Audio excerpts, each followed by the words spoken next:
Good morning, my dear students. How are you all? I hope you all will be fine, healthy, wealthy, safe at your homes. So, student, I'm here with your SST lecture, and it's my lecture for the class 5.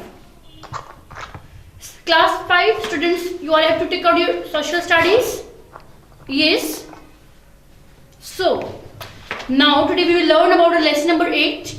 Lesson number 8 is about the Pakistan and its neighbors. Pakistan और उसके neighbour countries के बारे में आज हम discuss करेंगे. मैं discuss about the neighbouring countries and the relation with their countries. उन कंट्रीज के साथ रिलेशंस कैसे हैं पाकिस्तान के. Today we will discuss about it. Okay, and other countries, इसके अलावा जो बाकी कंट्रीज है उनके साथ भी पाकिस्तान के रिलेशनशिप मुस्लिम कंट्रीज के साथ कैसे हैं वो भी आज हम डिस्कस करेंगे. So students, first of all, Pakistan is our holy land. Pakistan is a country and it is situated in the continent of Asia. Asia में है हमारा Pakistan and it lies between the latitude 24 north and 37 north and between longitude 61 east and 76 east. The country covers an area about. Students, you have to mute your mic first.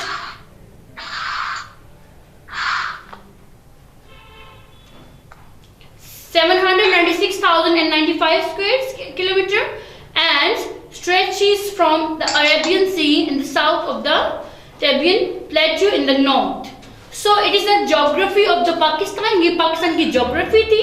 ये पाकिस्तान का intro था. पाकिस्तान है कहाँ, situated कहाँ है, किस जगह वाक़या है, कितने square में है. So it is about the geography of Pakistan.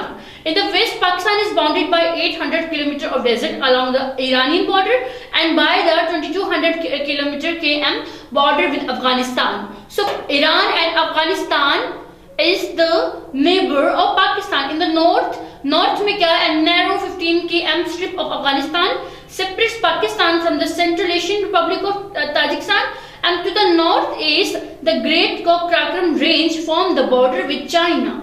Also in this area, this is the deputed state of Jammu Kashmir, and from Jammu the border runs south through the Punjab and the Thar Desert for 1500 km to the Arabian Sea. In the south there is an 800 km long coastline. So अभी neighbouring के बारे में discuss कर रहे हैं. Pakistan in the waste पे क्या है, west is the bounded 800 kilometre of desert है along the Iranian border. Iran का बॉर्डर है हमारे वेस्ट पे and the by 2200 kilometre border with Afghanistan. In the north narrow 15 km strip of Afghanistan separate the Pakistan from the Central Asian Republic of Tajikistan. Tajikistan से अफगानिस्तान हमें separate कर रहा है, ठीक है. And to the north east the great Karakoram range form, और north east Pakistan के north east से ग्रेट जो हमारी कोकराकरम रेंजेस होती हैं उनको form the border with China. वो चाइना के साथ क्या बनाती हैं, बॉर्डर बनाती हैं. Also in this area, this dispute the state of Jammu and Kashmir. Jammu और कश्मीर को dispute करते हैं. From Jammu, the border runs south and through the Punjab and the Thar Desert of 1500 km to the Arabian Sea. So students, Pakistan shared border with the 4 countries. Pakistan अपना border 4 countries के साथ share करता है, ठीक है. These countries are our neighbours, ये हमारे neighbours हैं and it is good for us to know something about them. ये हमारे लिए बहुत अच्छा है कि हम उनके बारे में नो हाउ लें, हम उनके बारे में जानें. We have to get information about these countries. So sometime neighbours get on well with each other, sometimes there is conflict. Let us find out about what life is like in our neighboring countries. तो neighbouring countries की life के बारे में हम जानने जा रहे हैं. So let me clear one thing कि समटाइम हमारी नेबरिंग कंट्रीज के साथ बहुत अच्छे रिलेशनशिप होते हैं और समटाइम कुछ कन्फ्लिक्ट्स भी रहती हैं कुछ कंट्रीज के साथ. लाइक इंडिया के साथ हमारी कुछ कन्फ्लिक्ट रहती हैं, तो समटाइम हमारे रिलेशंस अच्छे होते हैं, समटाइम कन्फ्लिक्ट्स होती हैं. So first we will discuss about the Iran. Iran is our first neighboring country. Iran is the Islamic Republic of Iran. And Islamic Republic, it is Islamic country as well. कि हमारे पाकिस्तान एक Islamic country है तो Iran भी एक Islamic country है. Iran is capital is Tehran. Iran का capital क्या है, तेहरान. ईरान का कैपिटल है Tehran. And the language and the official language of Iran is Farsi. तो तो फारसी जबान जो है वो ईरान में बोली जाती है. Official language of Iran is Farsi. Farsi and the population of Iran is 81.8 million. 81.8 million is the population of Iran. Iran की पॉपुलेशन क्या है? 81.8 मिलियन. एंड एक फेमस प्लेस है जो मस्जिद होती है वो ईरान में है, उसका नाम है शेख लुत्फुल्ला मस्जिद. शेख लुत्फुल्ला मस्जिद है, ठीक है, ये इस्फहान में मौजूद है. जो ईरान में इस्फहान है, इस्फहान के शहर में ये मस्जिद है जिसे बोला जाता है शेख लुत्फुल्ला मस्जिद, ठीक है. It's about the Iran. Iran के बारे में हमने डिस्कस किया. तो Iran is like Pakistan. Pakistan is an Islamic republic. ये पाकिस्तान की तरह एक इस्लामिक रिपब्लिक है. So until 1935 Iran was called a Persia. 1935 तक ईरान को पर्शिया कहा जाता था. And Iran is a country of desert, plateau and surrounded by the mountain. Desert है, माउंटेन्स हैं. It is a coastline. It has a coastline in the north along the Caspian sea and the long coastline along the gulf in the south. This waterway was known as the Persian gulf. ठीक है, ये जो waterway है इसको Persian gulf भी कहा जाता था. Most of the people live in the north west of the country. North west country के नॉर्थ वेस्ट में ज्यादा पॉपुलेशन है, लोग वहां ज्यादा रहते हैं. And this area has the most rainfall and it is the most fertile. ये एरिया जो ईरान का है बहुत फर्टाइल है और इसमें रेनफॉल भी अच्छा होता है, रेनफॉल रेशो भी अच्छी है. तो दैट्स व्हाई पॉपुलेशन ज्यादा मूव वहां करती है जहां उनकी बेसिक नीड्स फुलफिल हो रही हो. तो ईरान वैसे तो डेजर्ट माउंटेन्स का एरिया है, बट उसके नॉर्थ वेस्ट में जो लैंड है वो बहुत फर्टाइल भी है और रेनफॉल भी है वहां पे. So most of the population live there. So in Iran today there are Persian, Turks, Kurds और अरब्स भी हैं. ईरान में सिर्फ डिफरेंट लोग होते हैं. तुर्क भी रहते हैं वहां पे, कुर्द भी रहते हैं, अरब्स भी रहते हैं और अर्मेनियंस भी रहते हैं. Iran is an agriculture country. Iran भी एक एग्रीकल्चर कंट्री है बिकॉज वहां फर्टाइल लैंड है. फर्टाइल है तो एग्रीकल्चर कंट्री भी है, ठीक है, क्योंकि अगर लैंड फर्टाइल होगी तो वहां फसलें भी बनेंगी ना, काश्त भी होगी, क्रॉप्स भी बनेंगी. तो that is why this is a fertile land, has fertile land and agriculture country. Like Pakistan भी एक एग्रीकल्चर कंट्री है और ईरान भी एक एग्रीकल्चर कंट्री है. So, but since there is no much rainfall, much of its food has to be imported. लेकिन जब यहाँ बहुत ज्यादा बारिश नहीं है तो कुछ बहुत सा हमें फूड है वो ईरान को इंपोर्ट करना पड़ता है, मंगवाना पड़ता है. लाइक वीट, राइस, तंबाकू, fruit, sugar beet and T R grown here. Live stock farmers rear sheep and goats. Iran has 10% of the world's oil reserves. Iran में ऑयल 10% ऑयल है and also has natural gas, copper, iron, lead and precious stones जो Iran में पाए जाते हैं. The country is famous throughout the world for its magnificent Persian carpets. अब इसकी speciality क्या है? It is famous for the carpets. इसके कारपेट्स बहुत अच्छे होते हैं, ईरान के कारपेट्स बहुत अच्छे होते हैं. That's why the carpet are famous for the Iran के कारपेट बहुत फेमस है. Iran is a country with a long and rich history. It is known for its culture, literature and architecture. देखिए आप Iran जो है वो बहुत ज़्यादा फेमस है अपनी कुछ हिस्ट्री की वजह से. ईरान की हिस्ट्री जो है वो बहुत रिच हिस्ट्री है. इसमें अपने कल्चर की वजह से जाना जाता है, अपने लिटरेचर की वजह से जाना जाता है. जो वहाँ पे तामीरात है, आर्किटेक्ट्स हैं, उसकी वजह से वो पहचाना जाता है. तो from very early time Iran was ruled by different dynasties. Iran में बहुत से डायनेस्टीज, डिफरेंट डायनेस्टीज ने रूल किया. In more recent year it has a ruler called Shah whose name was Raza Pahlavi. In the 1970s, various groups united under the exiled leader, or after a period of unrest, the Shah was forced to leave the country in 1979. So, the new president took over the charge. The government in Islamic revolution, and the language of Islam is the Persian or Farsi. फारसी और Persian है. Ayatollah ने जब charge लिया Iran का तो language क्या थी? Persian और Farsi. Today there were about 70.5 million people in Iran.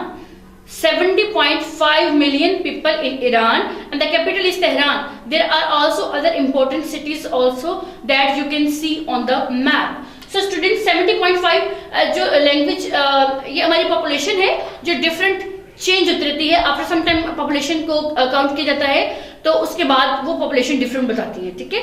और नेक्स्ट, अब जब डिफरेंट डायनेस्टीज ने ईरान पे रूल किया, हुकूमत की, और रजा पहलवी के बाद जो अनायतुल्लाह आए, अनायतुल्लाह 1979 में आए, आयतुल्लाह 1979 में आए, और आज पॉपुलेशन क्या है, today there were about 70.5 million people in Iran. So Iran का कैपिटल क्या है, Tehran. Tehran is the capital of Iran. Tehran is the capital of Iran, and there are also important cities also that you can see on the map. Map पे भी आप search कर सकते हो, आप ईरान के मैप को देख सकते हो, उसमें आपको बहुत से डिफरेंट इंपॉर्टेंट सिटीज भी नजर आएंगे, okay. Afghanistan is the second neighbouring country of the Pakistan.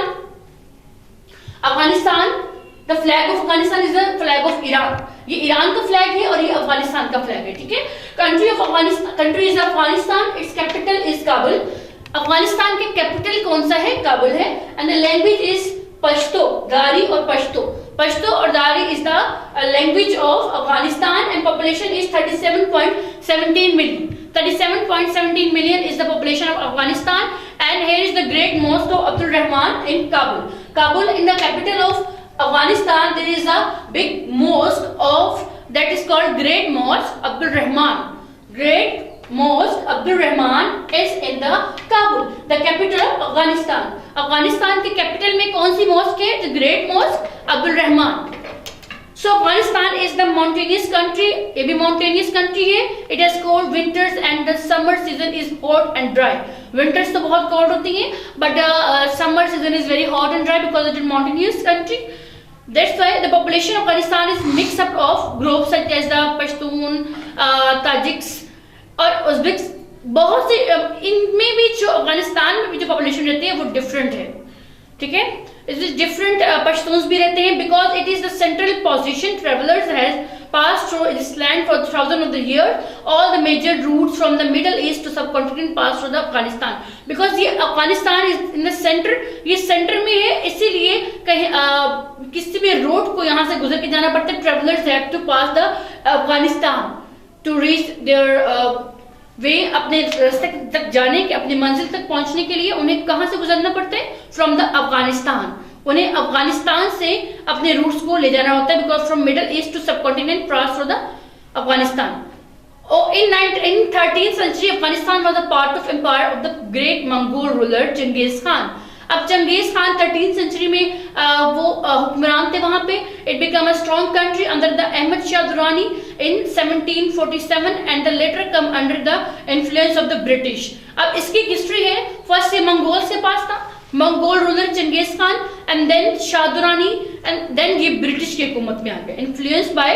और फिर इस पे कौन अंदर असरअंदाज होने लगा, British. The people of Afghanistan defeated the British and become totally independent in 1921।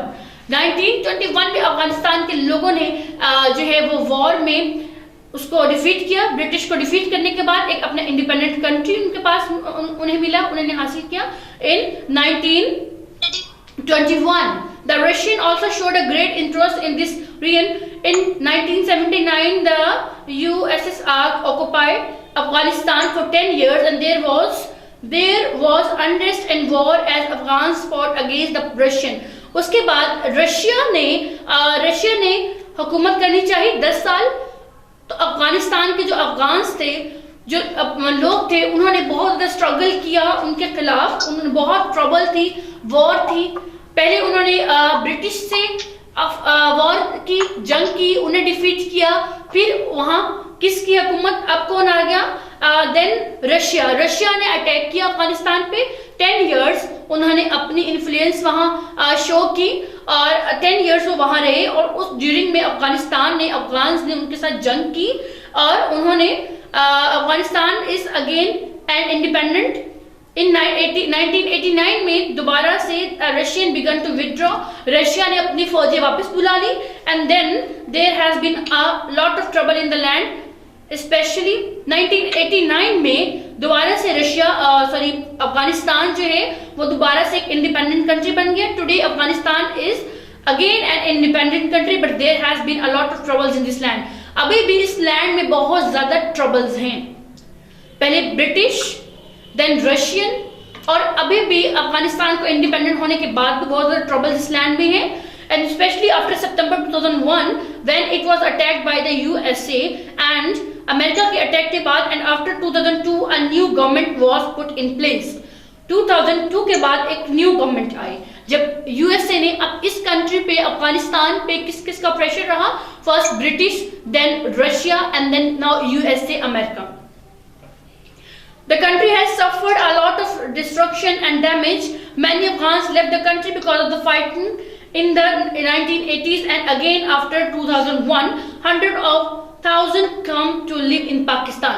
तो अफगान से बहुत से लोगों ने माइग्रेट करना स्टार्ट किया and they come to Pakistan in 1980s में एंड देन 2001 में. जबकि जब अफगानिस्तान पे बहुत ज्यादा प्रेशर बढ़ा, वहां बहुत ज्यादा ट्रबल्स थी, वार थी, तो डिस्ट्रक्शन की एनवायरमेंट में बहुत से लोगों ने वहां से अफगान से माइग्रेट किया पाकिस्तान की तरफ. Before the Russia invasion and the following wars, Afghanistan was a progressive country. It made schools and universities. It was well known for its textile, carpets and excellent fruit. Afghanistan किस चीज के लिए वेल नोन है, किस चीज के लिए पहचाना जाता है?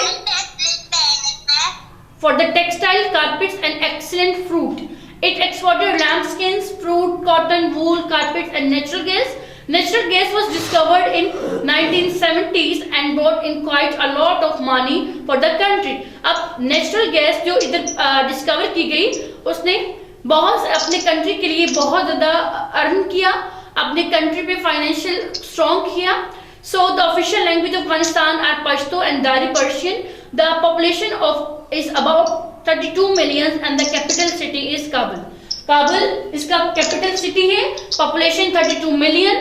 सो it is famous for the textile, carpets, excellent fruit, and it exported, ये एक्सपोर्ट करता है lamb skins, fruit, cotton, wool, carpet and natural gas, and we get natural gas from the Afghanistan. तो अफगानिस्तान इतना सब कुछ एक्सपोर्ट करने के बाद अपनी फाइनेंशियल जो है वो बहुत ज्यादा स्ट्रॉन्ग है. ठीक है. Next is the China. China is the neighbouring country of Pakistan. China जो है वो नेबरिंग कंट्री है पाकिस्तान का. Pakistan share only a small border with China.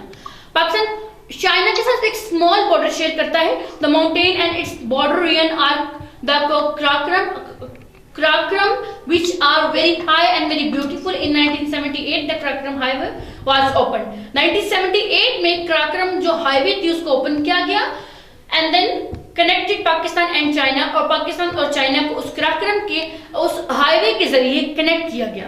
Pakistan और चाइना को कौन सी हाईवे के जरिए कनेक्ट किया गया? कराकोरम की हमने हाईवे के साथ पाकिस्तान और चाइना को कनेक्ट किया. This highway built by the Chinese and Pakistanis और चाइनीज ने मिलकर इस हाईवे को बनाया, and then the highway was run through the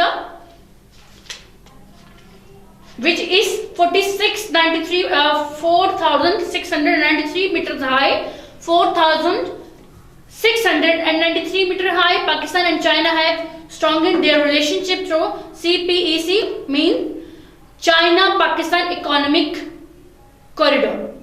CPEC China Pakistan economic corridor के बेस पे इन्होंने पाकिस्तान और चाइना ने अपने रिलेशनशिप को बहुत ज्यादा स्ट्रॉन्ग किया. China is much larger country than Pakistan. China जो है वो पाकिस्तान से बहुत बड़ा कंट्री है. चाइना का कैपिटल क्या है? बीजिंग है. लैंग्वेज क्या है? मंdarin है. पॉपुलेशन क्या है? 1.34 बिलियन है. तो ये पाकिस्तान से बहुत ज्यादा है. पाकिस्तान की स्क्वायर किलोमीटर भी बहुत ज्यादा है, इनकी पॉपुलेशन भी बहुत ज्यादा है. So students, it has a cold climate in the north and the warm wet climate in the south.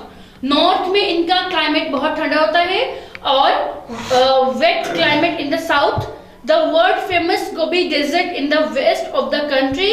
Gobi desert जो बहुत दुनिया का फेमस डेजर्ट है वो कहाँ पे है? चाइना में है, चाइना के वेस्ट में है. China is mainly agriculture country with the most of population living in the northeast. Chinese farmers mainly grow rice in the south and other food crops such as wheat and millet. The country has large deposits of coal, oil and iron ore. So students, China के बारे में बताया जा रहा है कि China में गोबी desert भी है. China is an agriculture country. इसमें राइस को ग्रो किया जाता है. राइस को फार्मर्स ग्रो करते हैं in the south and other crop such as wheat. वो द कंट्री, इस कंट्री में क्या है, कोल और oil, iron ore. China has one of the world's oldest civilised country है. In the past it was ruled by different dynasties. In 1911 there was a great revolution and the country became a republic. कब हुआ ये? 1991 में. 21 में Chinese Communist Party was founded by the great leader Mao Zedong and it soon powerful and set up a new People's Republic in 1949. 1921 में community बनी. 1901 में वो Republic हुए. बट जब ज्यादा स्ट्रॉन्ग रिपब्लिक हुए वो 1949 में. 1949 में the powerful and setup a new, they become very powerful. 1949 में बहुत ज्यादा पावरफुल हुआ चाइना और उन्हें एक न्यू पीपल रिपब्लिक 1949 में एक उन्होंने सेटअप किया. सो 1960 में एक कल्चरल रिवोल्यूशन जो है वो चाइना में आई. The country progressed and modernised under the next important leader. तो अब जेडोंग की लीडरशिप के बाद एक नेक्स्ट लीडर आए. उन्होंने इकोनॉमिक रिवोल्यूशन लाए. अब ये देखिए, day by day with the passage of time इस मुल्क ने तरक्की की by under the guidance of their leaders. उनके लीडर्स की गाइडेंस में उन्होंने बहुत ज्यादा तरक्की की. लीडर्स ने बहुत ज्यादा स्ट्रगल की. लीडर ने उसकी इकोनॉमी को बहुत ज्यादा स्टेबल किया. There are many industries in China today and now it is now the world's fourth largest economy. अब ये वर्ल्ड की फोर्थ लार्जेस्ट इकोनॉमी कंट्री है जिसकी इकोनॉमी बहुत स्ट्रॉन्ग है. ठीक है. सो स्टूडेंट्स, इनके जो लीडर्स हैं, लीडर्स ने उनकी इकोनॉमी पे वर्क किया. इसको इंडस्ट्रियल, इसको बहुत ज्यादा इसमें प्रोग्रेसिव कंट्री बनाया. इससे बहुत ज्यादा काम किया और इनके लीडर की गाइडेंस में इन्होंने बहुत ज्यादा तरक्की ली. ठीक है. China has the largest population 1.34 billion in the world. China 1.34 billion in the world largest population है चाइना की. And the official language of China is Mandarin Chinese. Chinese है, चाइनीज बोलते हैं ये. The capital city is Beijing. Beijing है China का capital city. जैसे पाकिस्तान का कैपिटल सिटी इस्लामाबाद है और इस तरह चाइना का बेजिंग है. There are many important cities such as Shanghai. Shanghai भी बहुत ज्यादा, हांगकांग, शंघाई जो इसके पॉपुलर सिटीज हैं, फेमस सिटीज हैं चाइना के. चाइना के famous cities Shanghai, Hong Kong. Capital है इसका बीजिंग. लैंग्वेज है चाइनीज और पॉपुलेशन है चाइना की 1.3 billion. The largest, it is the largest population okay in the world. Largest population in the world 1.3 billion of China. Now India. India is much larger than Pakistan. India Pakistan से बड़ा है. India Pakistan से बड़ा है. So India इसका kilometre square भी बड़ा है. इसकी पॉपुलेशन भी ज्यादा है. 1.3 बिलियन पीपल है इसमें. Most of the people in India, India के जो लोग हैं वो कौन है? वो हिंदू है. तो India is the flag of India. Capital of India is Delhi. Language is Hindi. Population is 1.34 billion. 1.34 billion, 34 billion. तो इसमें 1.3 बिलियन पीपल हैं. हिंदू हैं लोग. इनकी लैंग्वेज भी जो है वो डिफरेंट लैंग्वेजेस होती हैं इनकी. But there are also number of Muslim. Hindu हैं बट बहुत से मुस्लिम भी हैं जो इंडिया में रहते हैं. इंडिया में मुसलमान भी रहते हैं, बुद्धिस्ट, सिख्स, क्रिश्चियंस. तो और रिलीजन्स जो हैं, सिर्फ हिंदू नहीं है. मेजोरिटी तो हिंदू है बट बाकी जो है रिलीजन्स के लोग भी इंडिया में रहते हैं. Like Christians, Buddhist, Sikhs Muslims. It is basically an agriculture country. India भी एक agriculture country है. So, but over the year that developed many large industries, especially in the information technology, IT, and now has a strong economy. India ने भी बहुत ज़्यादा work किया है. Basically now it is an IT country. IT इन्होंने अपनी information technology पे बहुत ज़्यादा काम किया है. And now it has a strong economy. इसकी बहुत इकोनॉमी अच्छी खासी स्ट्रॉन्ग है इंडिया की. In the southern part of the India there are large plateau called Deccan plateau. And in the north in the country separate from the China by Himalayas. अब हिमालय के जरिए ये चाइना से सेपरेट हो रहा है. And this river rises in the Himalayas to the north, flow eastward across India into the Bay of the Bengal. The Deccan Plateau covers most of the southern part of the India. Deccan Plateau जो है वो southern part को बहुत ज़्यादा cover करता है India के. And the capital city of India is New Delhi. New Delhi is the capital of India. So the official language are Hindi, English, and many other languages are spoken in the India. और भी बहुत सारी language बोली जाती है. उर्दू भी बोली जाती है और भी काफ़ी लैंग्वेजेस हैं जो इंडिया में बोली जाती हैं. ठीक है. अब पाकिस्तान के अब ये तो रिलेशन थे पाकिस्तान के अपने नेबरिंग कंट्रीज के साथ. Iran, Afghanistan, Beijing, Delhi, Iran, Afghanistan, China and India. इनके कैपिटल्स के बारे में बात की हमने, लैंग्वेज के बारे में बात की, पॉपुलेशन के बारे में बात की, फेमस प्लेसेस के बारे में बात की. अब इंडिया में एक फेमस प्लेस है that is called the Taj Mahal. India में ताजमहल है. So the famous place in the India is Taj Mahal. Taj Mahal है इंडिया में. So अब पाकिस्तान के relationship with the Muslim countries, apart from the countries, Pakistan की relations उनके Muslim countries के साथ कैसे हैं? Pakistan enjoy the good relationship with the relation with other Muslim countries. There is small nation in Europe, Albania, and which has Muslim population. Major groups हैं कुछ North and West Africa, North and East Africa, the Middle East, the South East Asia and the Central East Asia.